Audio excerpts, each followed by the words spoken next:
السلام عليكم ورحمة الله وبركاته. ازيكم عاملين ايه؟ يا رب دايما تكونوا بخير. معاكم آية رشاد. كل سنة وانتم طيبين بمناسبة السنة الجديدة.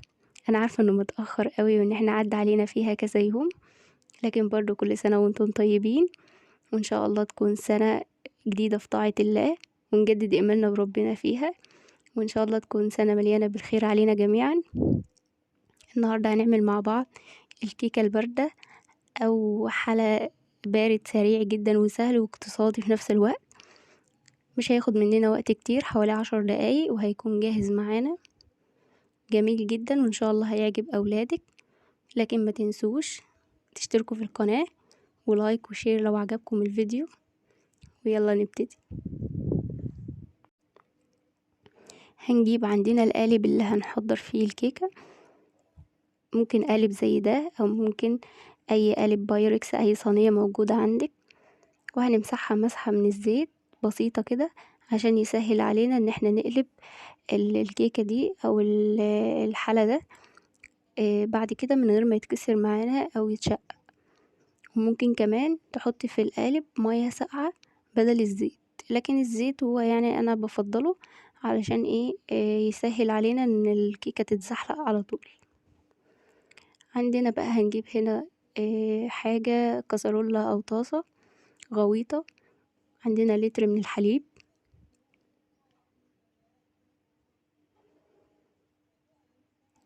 كمان كوباية من السكر.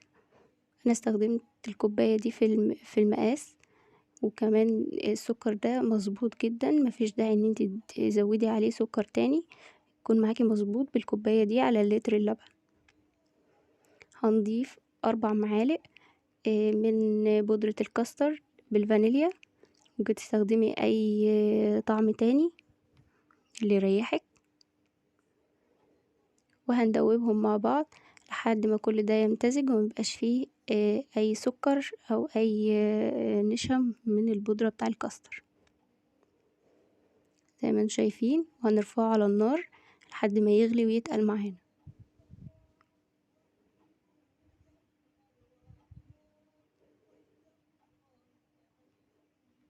الكاستر بتاعي غلي على النار وبقى بالقوام اللي انتم شايفينه ده، قوام سلس وناعم، مش بيبقى تقيل قوي لان لسه لما تجمد هيتقل اكتر. لما تمسحه على المعلقة كده بيعمل فاصل بين الكمية الموجودة على المعلقة.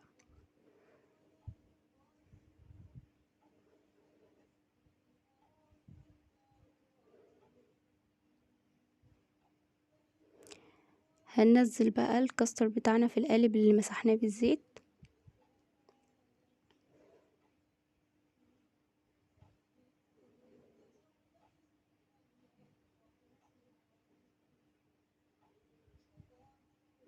شايفين القوام تحفة جدا.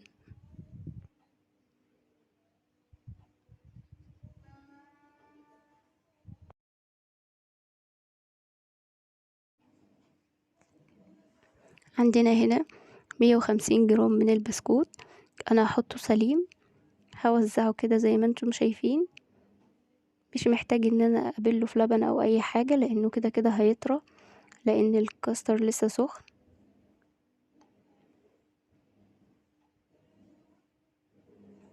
هنحط كمية البسكوت بتاعتنا، طبعا الكمية اللي انتوا حابينها،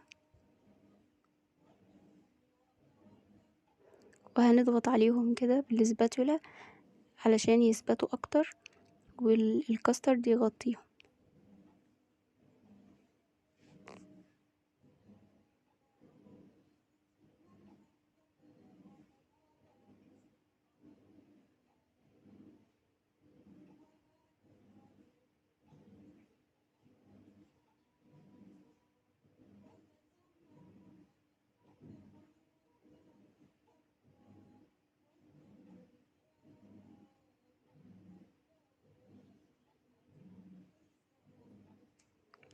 هنغطيه بالبلاستيك راب علشان ما يكونش طبقة، وهنسيبه يبرد بدرجة حرارة الغرفة، وبعدين هندخله التلاجة. لحد ما يتماسك، وبعد كده هنطلعه ونقلبه.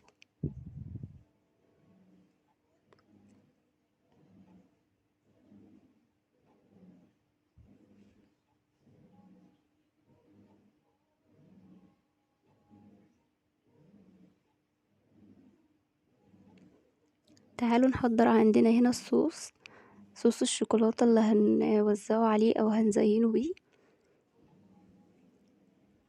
عندي هنا طاسة هحط فيها نص كوباية من الكاكاو الخام الغير محلى.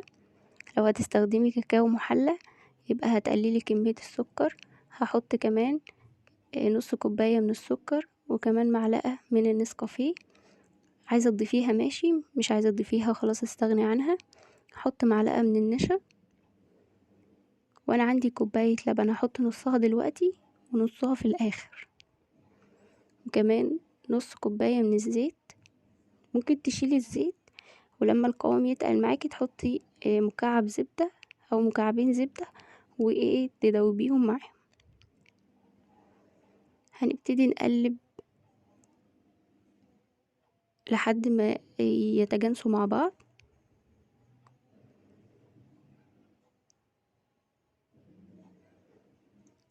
هنا خلاص تجانسوا، هضيف بقى نص الكوباية اللبن اللي باقية،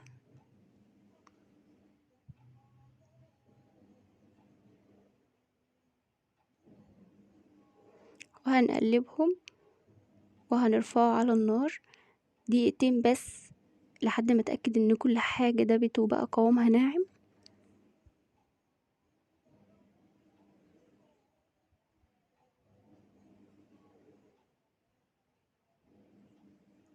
شايفين قوام بقى سلس وناعم وجميل جدا. الصوص ده لذيذ لذيذ، ممكن ينفع معاكي في الكيك، ممكن في الكاسترد، ممكن في اي حاجة، واقتصادي برضو من غير شوكولاتة خالص. هنفضيه بقى في طبق. الاول لا هنحط نقطتين من الفانيليا ونقلبهم. انا ما بحبش احط الفانيليا في الاول، دايما بحطها في الاخر.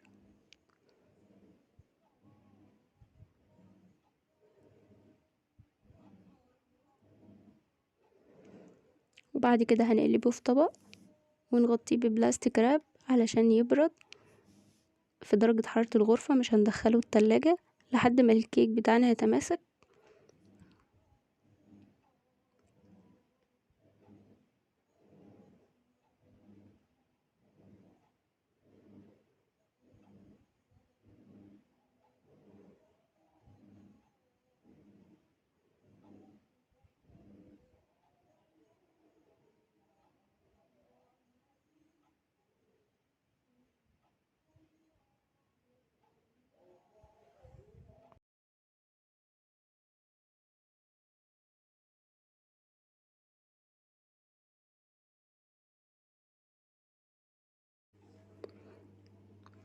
وادي القالب بتاعنا بعد ما تماسك. اخد 3 ساعات في التلاجة. لو انتي مستعجلة حطيه في الفريزر، هياخد معاكي حوالي ساعة وربع. هنجيب بقى طبق ونقلب الكيكة بتاعتنا.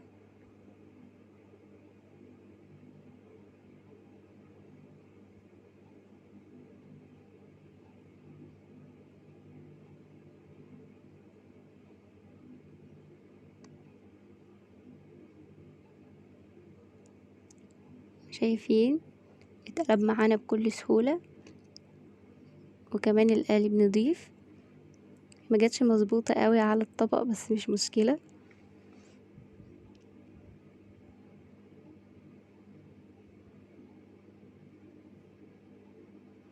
هنجيب بقى الصوص. انا هنا حطيته في كيس تلاجة، ممكن تحطيه في كيس حلواني او في اي حاجة، وهبدأ اوزعه بالشكل ده على الكيك.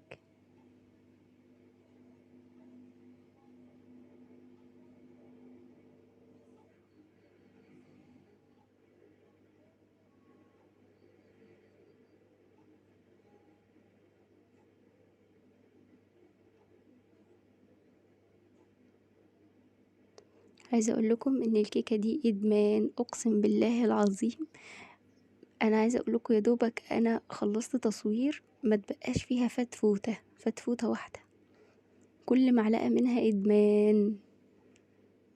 هنزينها كده بشويه من جوز الهند او اي مكسرات تحبيها. بس كده جاهزه معانا وتحفه جدا، جربوها وان شاء الله تعجبكم. وما تنسوش بقى تعملوا لي اشتراك في القناه وتفعلوا الجرس ولايك وشير لو عجبكم الفيديو.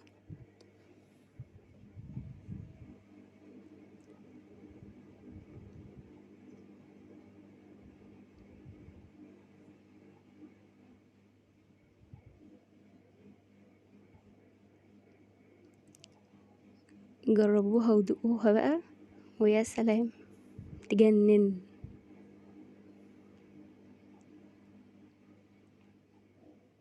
شايفين متماسكة وزي الفل. يلا في رعاية الله، مع السلامة يا أمارات.